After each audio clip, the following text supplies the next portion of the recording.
हमारा धर्म, हमारी पहचान। सब्सक्राइब करिए युवा संस्कृति। परम मंगल में परमात्पर अखिलेश्वर अकारण करुण वर्णालय भक्तवांछित कल्पतरु श्रीमद्भागवत महापुराण के सरस गायक पूज्य श्री कृष्ण कुमार शास्त्री जी महाराज के द्वारा सुनिए श्रीमद्भागवत कथा का विशेष प्रसारण सिर्फ युवा संस्कृति का। श्री जगज्जननी जगदम्बिकाय नमो नमः।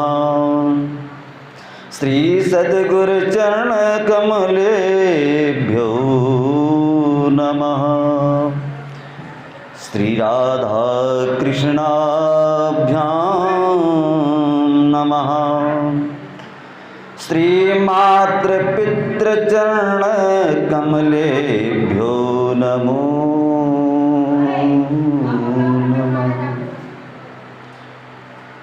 नमः।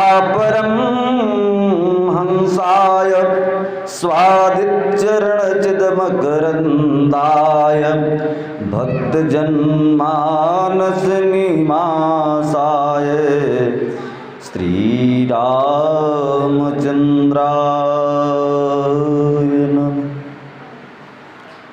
श्री रामचंद्राय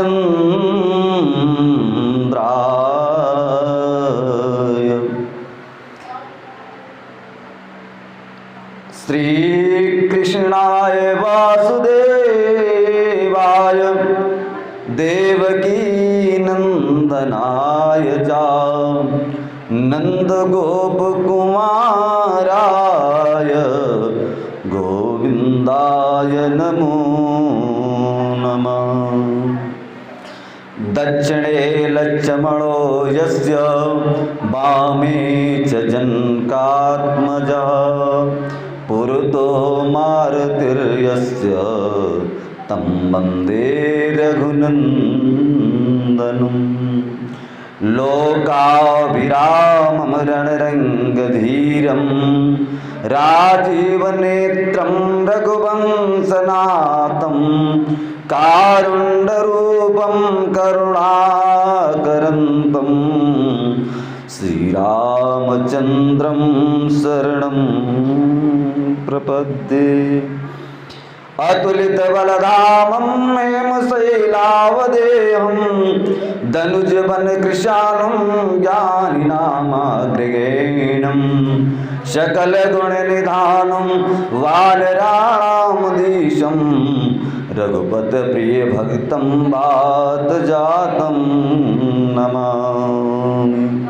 कर्पूरगौरं करुणावतारं संसारसारं भुजगेन्द्रहारं सदा वसन्तं हृदयारविन्दे भवं भवानी सहितं नमामि।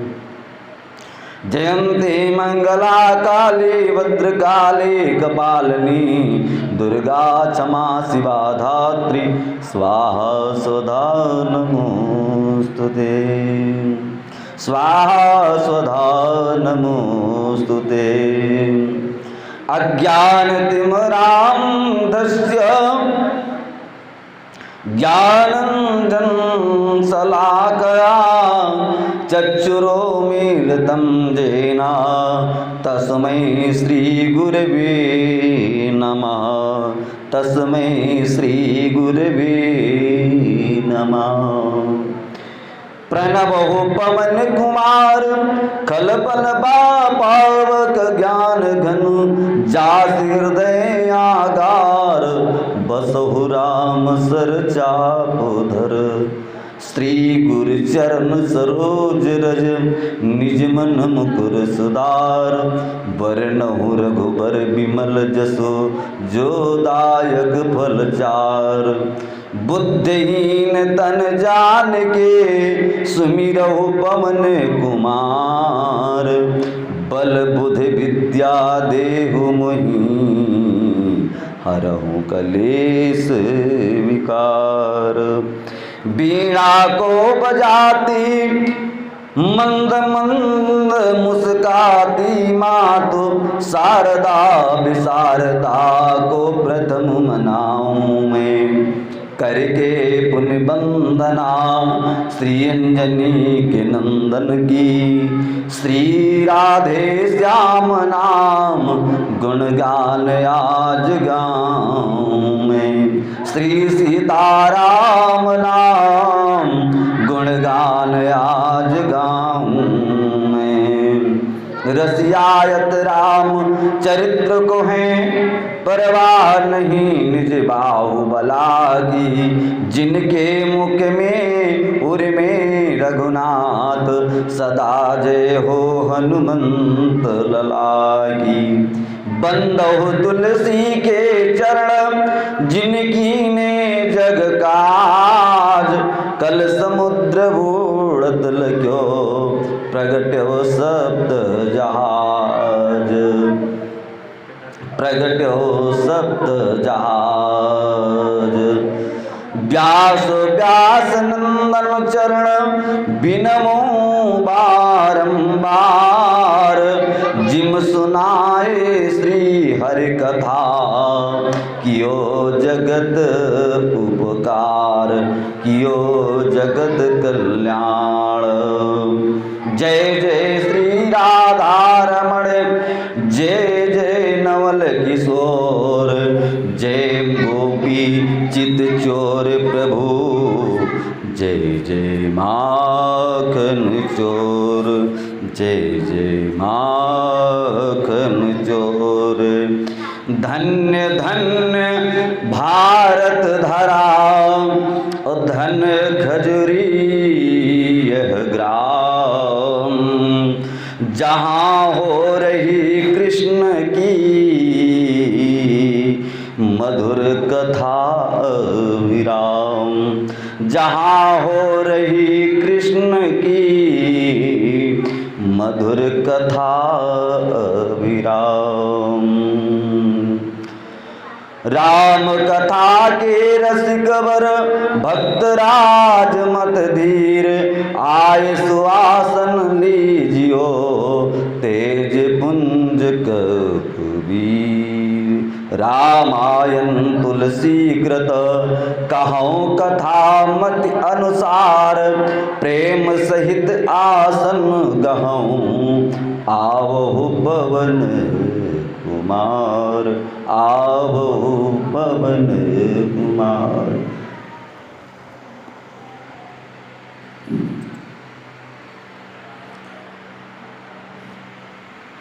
बोले राधा माधव भगवान की जय, श्री सीताराम जी महाराज की जय, श्री अनंत बलवंत हनुमंत लाल की जय, गौरी शंकर भगवान की जय, जगत जननी जगदम्बे मैया की जय, इस पावन स्थान की जय, श्रीमद् भागवत महापुराण की जय, पूज्य व्यास भगवान की जय, श्री सुखदेव भगवान की जय, ब्रह्मदेव बाबा की जय, अपने अपने सदगुरुदेव भगवान की जय, अपने अपने माता पिता की जय। जय जय श्री राधे श्याम। ब्रह्मरी पड़े हुए थे, उन्हीं के बीच में वो दुर्योधन कराह रहा था, उसकी जंघा फट गई।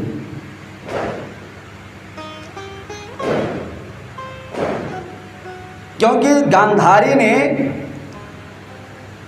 जब महाभारत का युद्ध समाप्त होने लगा, सारे के सारे योद्धा समाप्त हो, भाई मारे जा चुके थे, तो दुर्योधन पहुंचा अपनी माँ गांधारी के पास और गांधारी से कहा, मैया मुझे वरदान दो विजय होने का। कहा यह नहीं हो सकता, मैं वरदान नहीं दे सकती। महाभारत में दो ही पात्र ऐसे हैं, दो माताएं ऐसी हैं जो विजय का वरदान उन्होंने अपने बेटे को दिया ही नहीं।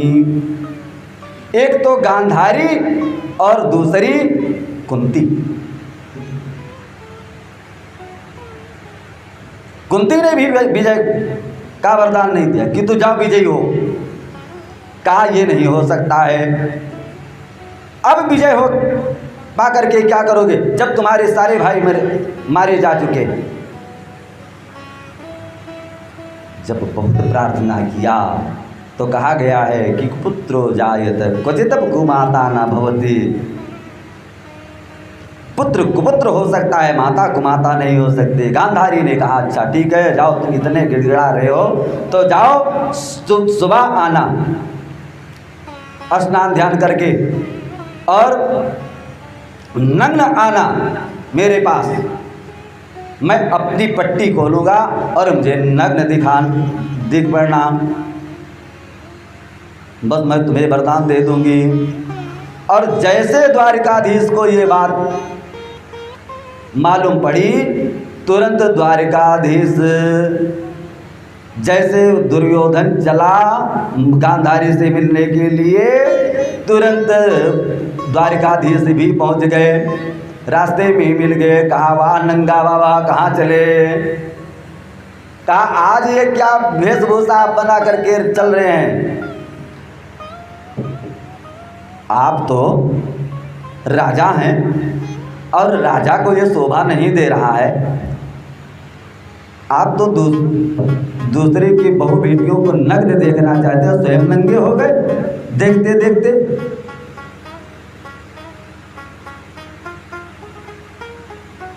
अरे अभी आप जाओगे तो लोग क्या कहेंगे।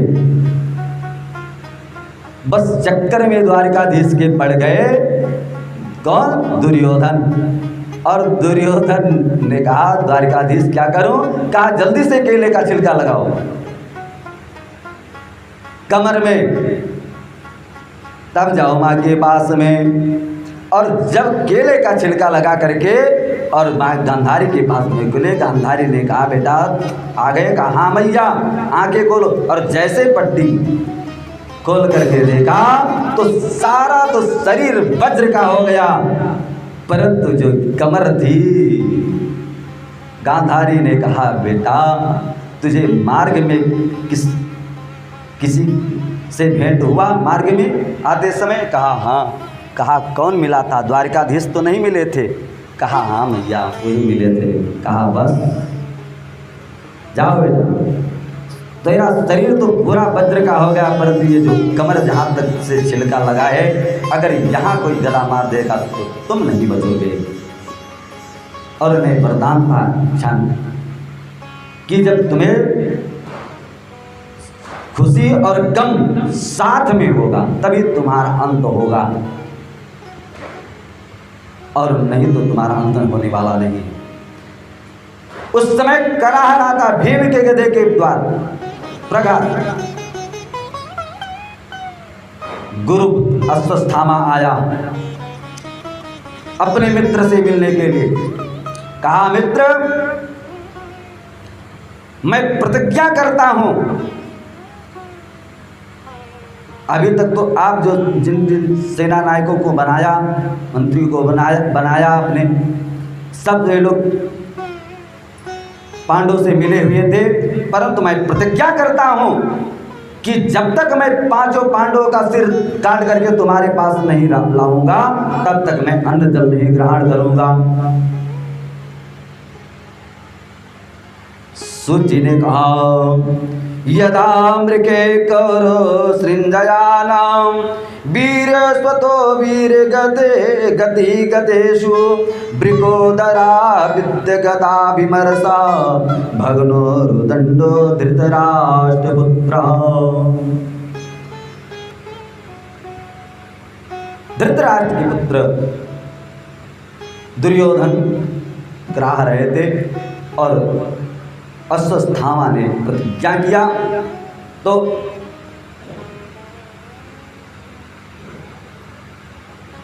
इन्होंने कहा मित्र हो तो ऐसा तुम्हारे जैसा, जाओ मैं तुम्हें आज से अपने सेना का नायक बनाता, मंत्री बनाता हूं। और तुरंत अपने रक्त की धार को ले जा करके और उसके मस्तक में तिलक कर दिया। बस नंगी तलवार लेकर के चल पड़ा। कहाँ? शिविर की तरफ, पांडव की। दुर्योधन के कहने पर अश्वत्थामा कन्हैया को मालूम हो गया। कन्हैया आकर के पांडवों से कहा, आज तो विजय रात्रि है, हम लोग शिविर में विजय रात्रि नहीं मनाएंगे, कहीं अन्यत्र चलो हम लोग पांचों लोग यात्रा का और खुशी का जश्न मनाएंगे, विजय का जश्न मनाएंगे। पांचों पांडवों को ले जा करके कन्हैया दूर चले गए और शिविर खाली, सैया खाली। तो जब बिस्तर खाली पर देखा तो द्रौपदी के 5 पुत्र जो पांडवों की भांति थे, वे आ करके उसी सैया पर लेट गए। निशीत काल वेला में पहुंचा अश्वत्थामा, मौका पा करके, निशीत काल कहते हैं ना तो सुबह और ना रात्रि, अर्धरात्रि के समय 12 बज चुके, उसी को निश्चित काल कहते हैं। उसी में उन 5 पांडवों के बालकों का हत्या कर दिया एक ही बार में। सर काट करके जल्दी से उसने अपने पीताम्बर में लेकर के और जा पहुंचा कहाँ, दुर्योधन के पास में। कहा, मित्र लो, मैंने जो प्रतिज्ञा किया था सो इन ये 5 पांडवों का सिर ले आया हूं। कहा, वाह भैया, प्रसन्न हो गया। कहा, तो मित्र हो तुम्हारे जैसा सामा, तुमने तो एक क्षण में ही काम कर दिया। और कहा, दुर्योधन ने कहा, इसमें जो सबसे बड़ा सिर है, भीम का सिर, वो मुझे दे दो मेरे हाथ में, क्योंकि भीम ने ही में अपने गदा से मेरे जांघ को तोड़ा है, इसलिए मैं भीम के सिर को मैं अपने हाथों से फोड़ना चाहता हूं। और जैसे उस समय अश्वत्थामा ने सबसे बड़ा जो सर था उसको जैसे दिया, और जब दुर्योधन के हाथों में वो सर गया और दुर्योधन ने जब ऐसे थोड़ा सा हल्का जोर दिया, वो सर फूट गया। जब सर फूट गया तो अश्वत्थामा से कहा, दुर्योधन ने कहा, अरे मित्र, वो 4 सर कहाँ है, मुझे भी उसे भी मुझे दो। और जब 4 सर को लिया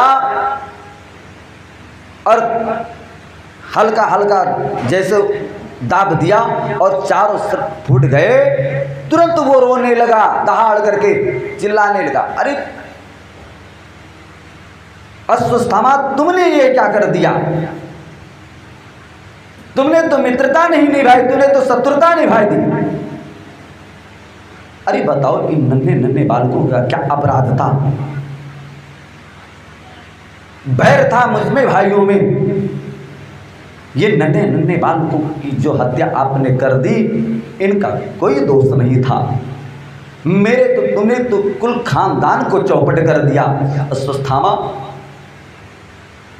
और वो कहते कहते वो रोने लगा, दुख हो गया, पहले सुख उसके बाद में दुख। जब दोनों आ गए, बस उसी दुख में उसका प्राण।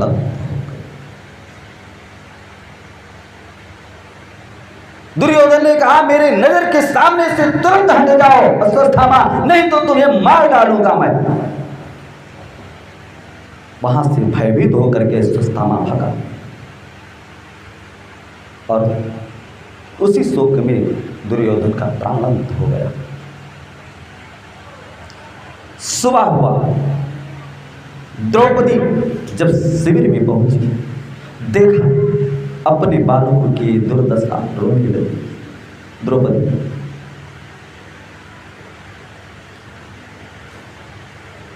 वहां कृष्ण को भी खबर मिली, भीम ने प्रतिज्ञा किया, अर्जुन ने प्रतिज्ञा किया सभी लोग आए।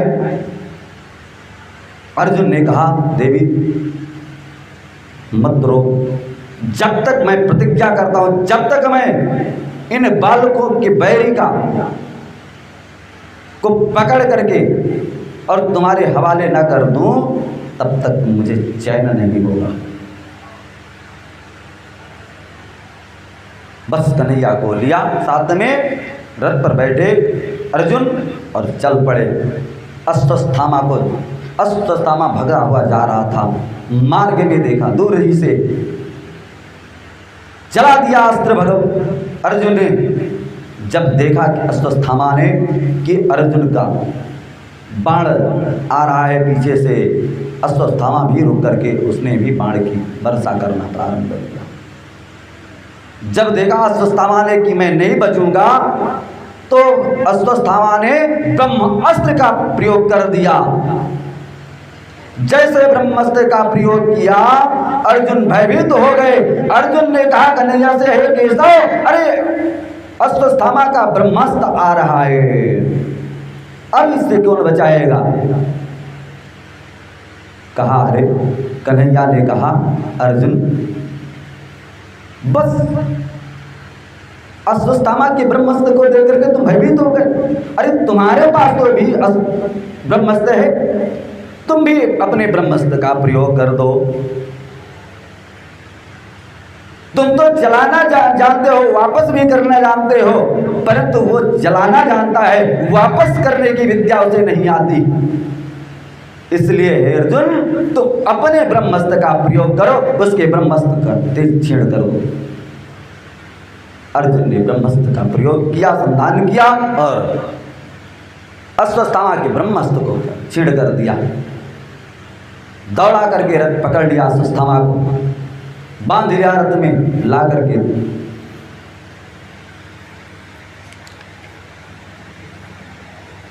द्रौपदी के सम्मुख प्रस्तुत किया।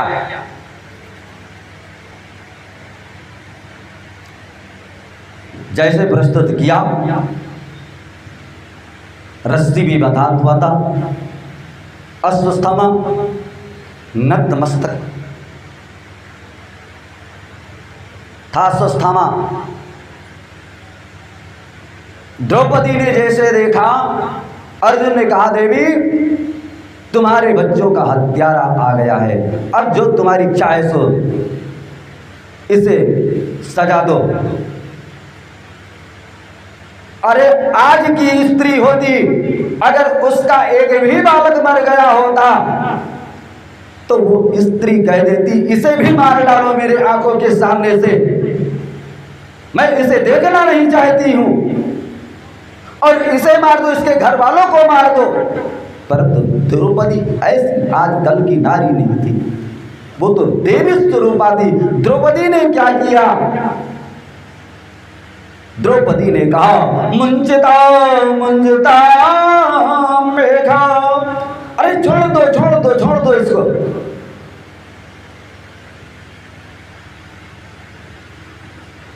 क्या कहा कि मुंजता मुंजता मेघा नितराम गुरु, ये गुरुपुत्र है, इसे छोड़ दो। जैसे कहा छोड़ दो, अर्जुन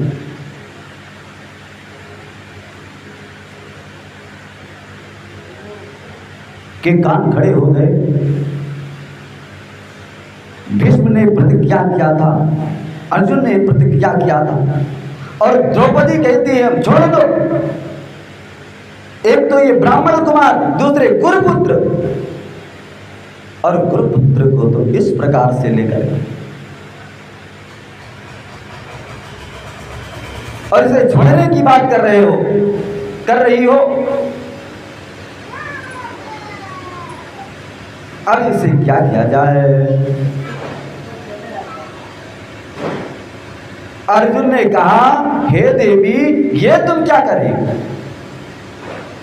तभी से हुआ एक गाना चला कि मार दिया जाए या छोड़ दिया जाए, और बोल तेरे साथ क्या सलूक किया जाए।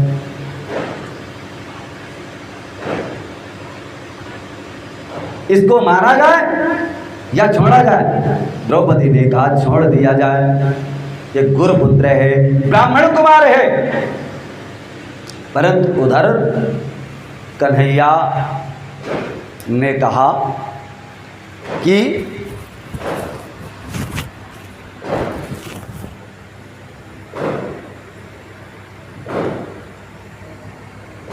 ब्रह्मबंधुर्न हंतव्यम आतताई वदारणा, ब्रह्मबंधुर्न हंतव्यम आतताई वदारणा। ब्राह्मण कुमार का वध नहीं करना चाहिए और आतताई को छोड़ना नहीं चाहिए। अब तो अर्जुन और भयभीत हो गए।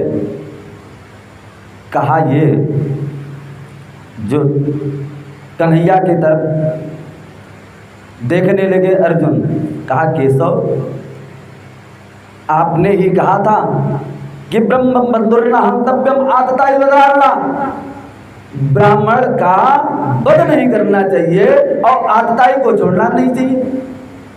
तो आतताई है, इसने द्रौपदी के 5 पुत्रों का वध किया है और द्रौपदी कहती है इसको छोड़ दिया जाए। अब मेरे समझ में नहीं बात आ रही है, इसको छोड़ा जाए या इसको मारा जाए। हे केशव आप ही बताओ। तो कन्हैया केवल मुस्कुरा करके रह गए।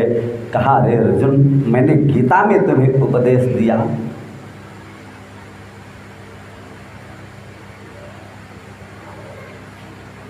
कहा ये टेढ़ी टांग वाले, अर्जुन ने कहा टेढ़ी टांग वाले कभी सीधे नहीं बोलते, इनकी लीला भी विचित्र है, इनकी बातें भी विचित्र है। तो समझ में बात आ गई अर्जुन की। कहा ना इसको छोड़ा जाए और ना इसको मारा जाए, इसका अपमान कर दिया जाए, मानो मरने की भांति इसको मृत्यु दंड मिल गया। ऐसा कह करके और मणि को उसके मस्तिष्क से निकाल दिया, कालिक पोत करके और अश्वत्थामा को छोड़ दिया गया, अपमानित करके। कोई सम्राट व्यक्ति का अपमान कर दिया जाए और वो जब जब उस बात को का चिंतन करेगा, उसको सोचेगा उस बात को, तब तक मानो उसकी मृत्यु होती। और एक बार में उसको मार दिया जाए तो कोई बात नहीं, और जब जब इस बात को सोचेगा तब तक मानो उसकी मृत्यु। इसलिए अश्वत्थामा को छोड़ दिया गया। अश्वत्थामा जब बाहर गया तो उसने प्रतिशोध बदला लेने को सोचा। उसने सोचा कि अब मैं प्रतिज्ञा करता हूं कि पांडव के वंश में कोई नहीं बचेगा पानी देने वाला। उस समय उत्तरा अभिमन्यु पत्नी उत्तरा गर्भवती थी, जिस समय अभिमन्यु मरा हुआ था चक्रव्यूह वेदन में। पहले नारियों का सतीत्व होना, पति के साथ में सती हो जाती थी, परंतु सती इसलिए नहीं हुई क्योंकि उस समय बालक गर्भवती थी, उत्तरा गर्भ था, इसलिए सती नहीं हुई अपने पति के साथ में। उत्तरा गर्भवती थी, उत्तरा के गर्भ में को क्षीण करने के लिए अश्वत्थामा ने दूसरा ब्रह्मास्त्र छोड़ दिया। उत्तरा का गर्भ जलने लगा। इधर कन्हैया अब सबसे विदा मांग रहे हैं, एक पैर रथ पर, दूसरा पैर जमीन पर, सबसे विदाई ले रहे हैं। तब तक उत्तरा दौड़ी दौड़ी आई, पाहि माम, मेरी रक्षा करो, मेरी रक्षा करो, हे द्वारिकाधीश मेरी रक्षा करो, मेरा गर्भ इस समय जला जा रहा है। दौड़ी दौड़ी आई और भगवान के चरणों में गिर गई। भगवान ने देखा उत्तरा की तरफ, मुस्कुरा के रहे, वाह अश्वत्थामा, इतने पर तुझे शांति नहीं हुई, कोई बात नहीं है, कि मारने वाला है भगवान, बचाने वाला है भगवान, मारने वाला है भगवान, बचाने वाला है भगवान। ओ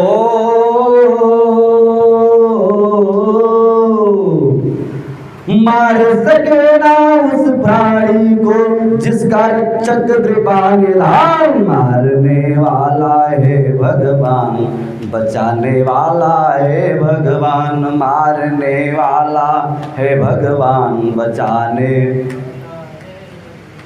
बार बार प्रार्थना कर रही थी और बस भगवान तुरंत सूक्ष्म रूप धारण करके चतुर्भुज रूप में भगवान उत्तरा के गर्भ में प्रविष्ट हो गए। बोले भक्तवत्सल भगवान की जय। आज उत्तरा धन्य धन्य हो गई, उत्तरा का गर्भ धन्य हो गया, जो कि परमात्मा जीव का मिलन गर्भ में।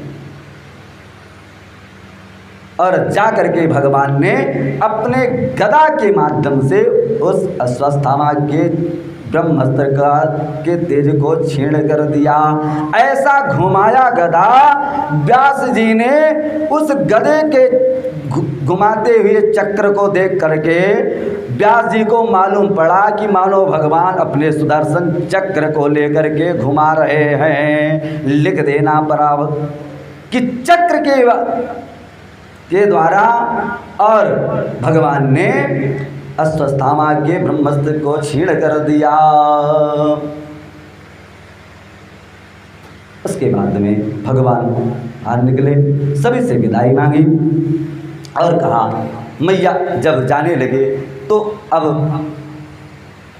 अपनी बुआ कुंती के पास में पहुँचे। कुंती से कहा बुआ जी मैं जा रहा हूँ अब द्वारिका पुरी, तो इसलिए मुझसे वरदान मांग लो, जो इच्छा हो तुम्हारी सो वरदान मांगो।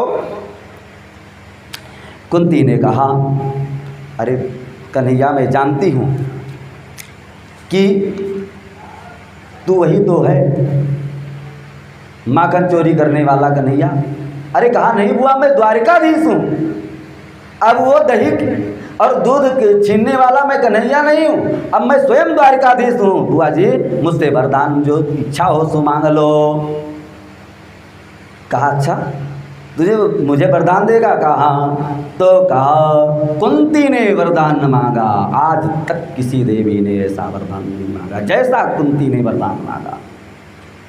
कहा कन्हैया अगर मुझ पर तुम प्रसन्न हो, मुझे वरदान देना चाहते हो तो मुझे तुम दुख दे दो। कहा अरे बुआ जी, कन्हैया ने कहा बुआ जी ये क्या मांग रही हो?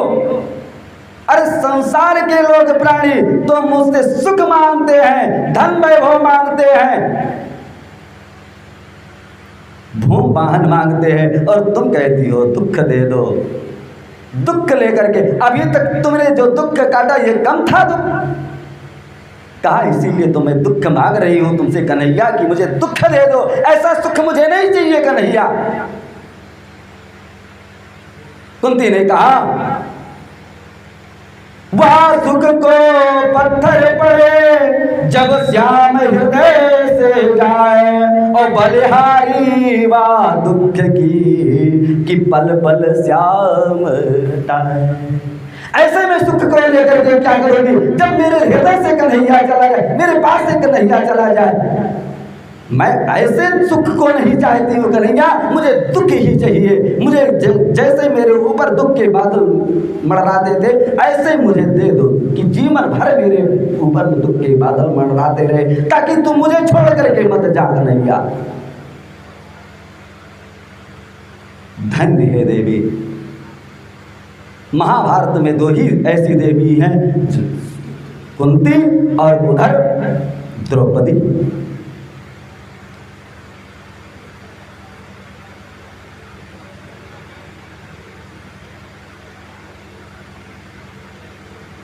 कन्हैया ने समझाया बुझाया, कहा बुआ जी ठीक है मैं जाऊंगा नहीं ना, मैं आपके पास रहूंगा, परंतु मुझे और भी लीला करनी है, इसलिए मुझे जाना आवश्यकता है। आगे वेद व्यास जी महाराज ने श्रीमद् भागवत महापुराण की पावन कथा को बढ़ाते हुए और उन्होंने जब इधर समय काल बीता, कन्हैया चले गए, समय काल बीता, उत्तरा का गर्भ पूर्ण हुआ। उस उत्तरा के गर्भ से बालक का जन्म हुआ। पांडवों ने बालक का जन्म संस्कार करवाया, बधावा करवाया, खूब धन वैभव लुटाया गया।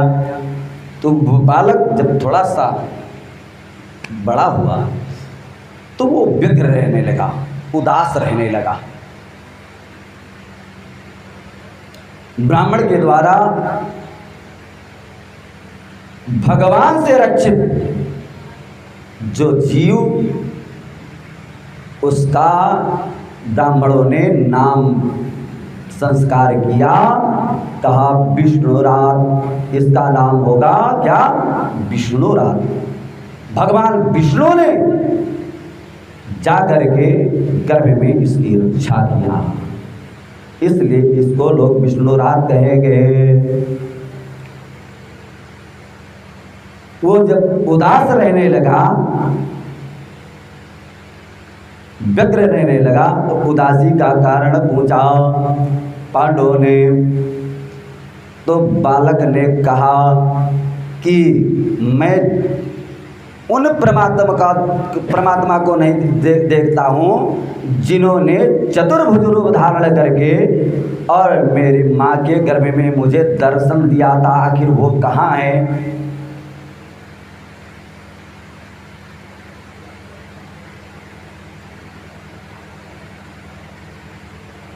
और परीक्षित जो कहने लगे, पर माने होता है परमात्मा, रक्षित माने होता है रक्षा करना। जिसकी परमात्मा रक्षा, सभी लोग परीक्षित हैं।